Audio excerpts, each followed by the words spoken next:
Chicken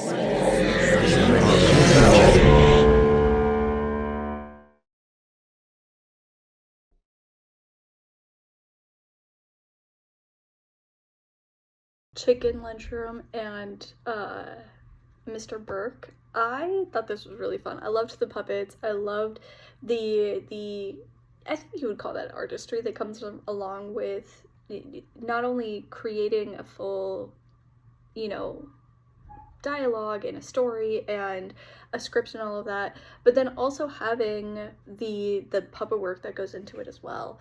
I loved many things about this. I thought it was really lighthearted and fun and seemingly kind of a silly little story.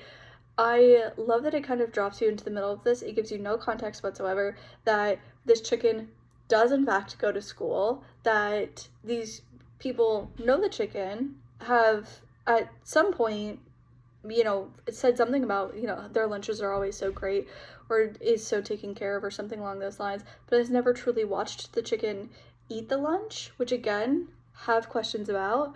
But then also, that I love that none of that gets addressed whatsoever. But at the end of the day, the kind of loose concept of what's for you is for you, and you shouldn't be jealous or, you know, worry yourself too much about what other people are eating or doing, and that what is good for them might not be good for you. And maybe that's me reading into it, but I do like the kind of concept of, in a fun, lighthearted way, reinforcing this idea that, like, what is for you is meant for you, and especially if it's something like that where it's like intentional, and what is good for your body might not be good for somebody else's body, and that, that's okay, and there's nothing wrong with that. Which, like I said, might be me reading more of a lesson into this fun story, but I really enjoyed it, and that's definitely what I got out of it. Chicken, the Lunchroom, and Mr. Birke. Love this. I hope it's a series, a children's series, because this is super cute. I love the puppets. And you have a variety of puppets, which is great. And the voiceovers, excellent performances there. Nice background with the school and the sounds as far as the noise and the visuals as well. The music is really cute. Just the writing and the message throughout is really great.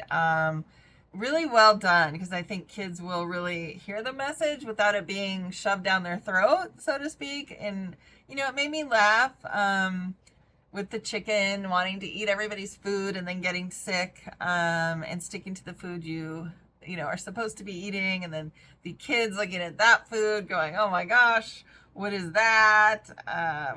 So it really is, and the messages of you shouldn't waste your food and you ate too much too fast. I think it's all great messages for kids, especially because you never know if one has an allergy and not with somebody else's food. So really great job and good luck. Chicken Lunchroom. Ah, it was so sweet. I loved this one very much. It was fun. It was cute. I loved the whole puppet thing.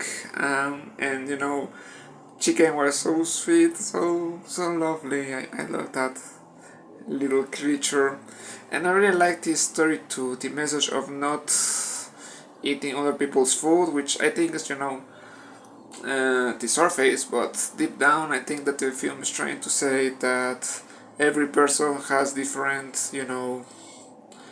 taste, interest. What works for some people doesn't work for other people, so it gives it gives you something to think about. And again, I really love the whole vibe. I think it's very well done, and chicken again is so sweet, so cute, such a lovely little chicken. Anyway, yes, I love this one very much. Thank you very much for sending it, and hope you make more projects for this chicken.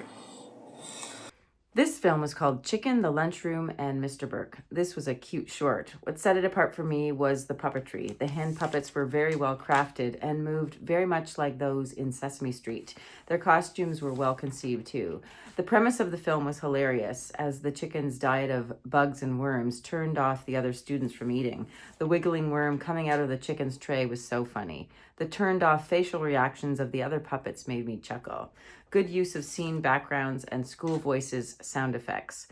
Though a childlike presentation, it did seem to have a moral of the story, not judging others for their foods and instilling food safety. Well done.